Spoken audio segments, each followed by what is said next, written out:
Welcome to Melbourne, Australia, often considered the arse end of the world. You might think it's the last place on earth for innovation, but per capita we are one of the fastest adopters of new technology, and Bitcoin is no exception. Early in 2014, mainstream media led the world to believe that Bitcoin had collapsed, when in fact it was only the fall of a single exchange. The price bounced back within days. Now that's an event that is unprecedented in the financial world. But the same media outlets didn't want to run that side of the story. So we thought we'd balance the scales and give you the opportunity to make up your own mind. This 3-part mini-series will introduce you to some of our innovators, our startups and merchants, our visionaries, and we'll share with you tales of success and the tales of loss. Bitcoin is basically the future of everything. I'm not talking money, I'm talking everything. There's always going to be the early adopters that are there right at the start. And I think in 20 years' time, we're going to look back and think, how could we have actually dealt with physical cash? Bitcoin itself was worth zero for 8 months after it started, and then it gained a value. And why it has that value? Well, it's one of those questions people ask when they first get into it. The first reaction is always like, what is that? And then you're like, oh, it's a Bitcoin machine. And they get so excited. They're like, really? That's a thing now? Yeah, it has no borders. The end game could be that it's an accepted worldwide currency. One of the reasons Bitcoin is attracting such attention is because it's owned by the participants.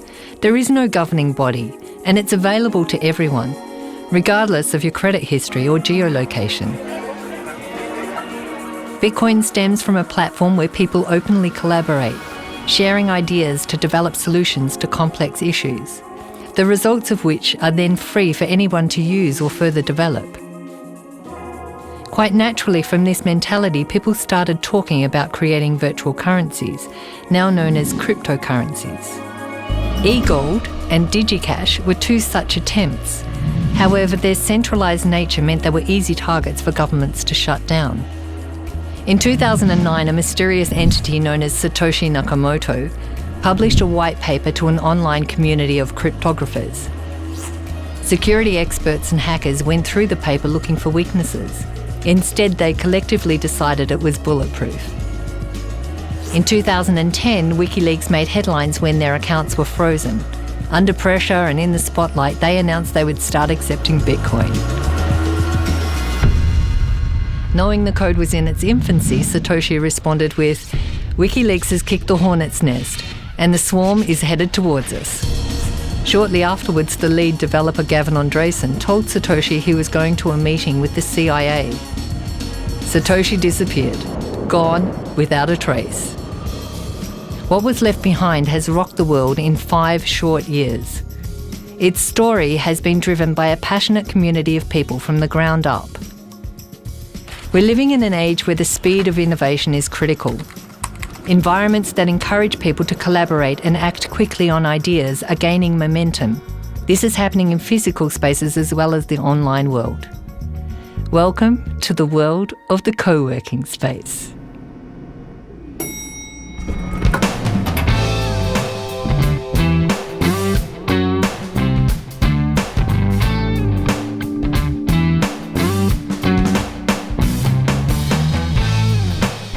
This is Inspire9, co-working space here in Melbourne, where many startups get their first shot at collaboration with other people and working in an environment really unlike traditional office spaces.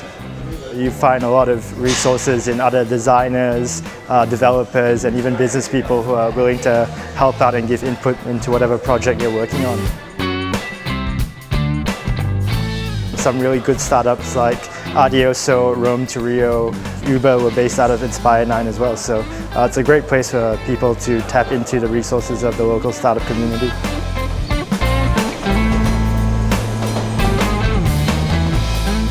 Well, it's a hell of a ride, to be honest. The amount of people that we managed to help along the way, that's really a big part of my life. We're not doing it for anything else besides our passion, same like people do project on us for their own passion. So it's a great experience for me. I would, if I go back, 3.5 years ago, I would do it again, but I probably take half a year break before I start.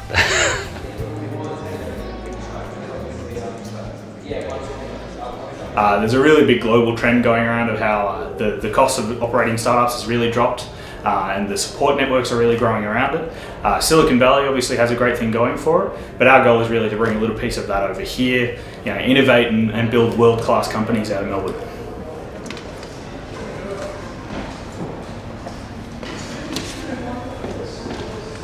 So for people who have been going crazy working from home alone, coming to a co-working space is like a breath of fresh air. And for people who are working at the moment, this is a great alternative to a larger corporation or a big business where maybe the culture is a bit stale. We do believe in doing business for good. So people, planet, profit. It's also known as the triple bottom line. Essentially what that means is you can never make any business decisions or financial decisions based on profit alone. You do have to take into consideration the people and the planet as well. So while co-working spaces are ideal networking environments to build and create businesses, a cryptocurrency is created by a global network of computers that communicate via the internet. This setup is known as mining, and the people who run them are called miners. George from The Hub explains. Your developers, your software programmers, anybody who deals with systems and numbers, but when they create a network, it will be a network that is made or built so that it doesn't need people as much, right? It can run without people. But at the same time, it's the people that created those systems. The Bitcoin mining community, the miners, their form of expression in terms of networking is through the systems and the numbers.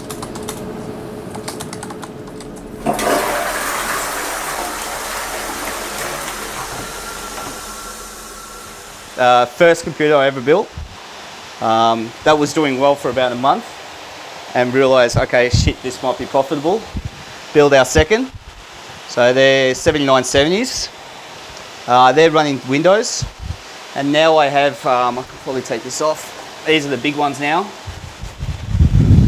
So they're 290Xs and they're hashing at around 880, 890 each using Ubuntu. We didn't use heating once last year, so they actually heated an entire lounge room and kitchen. And there was times where we had to open every window in the middle of winter because it was actually too hot. So they did a good job. I've worked out that the concrete is basically a big heatsink, and it extracts cold air off the bottom, and I've pumped cold air to the top, and then I've got an extractor here which pumps to the roof. So sustainability.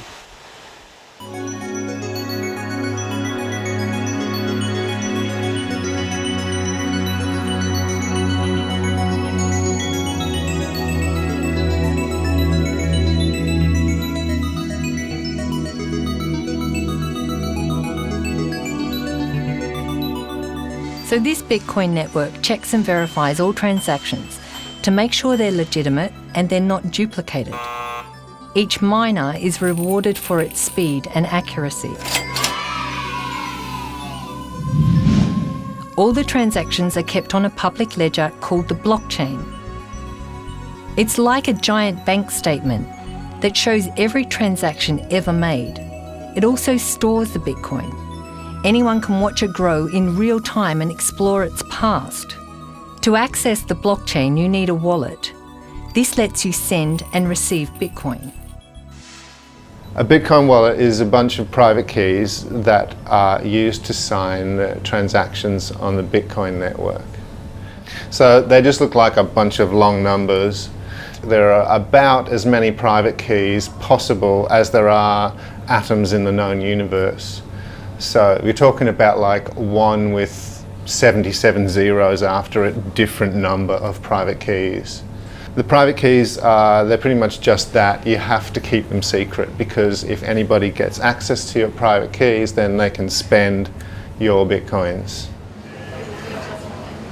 Your QR code, good sir.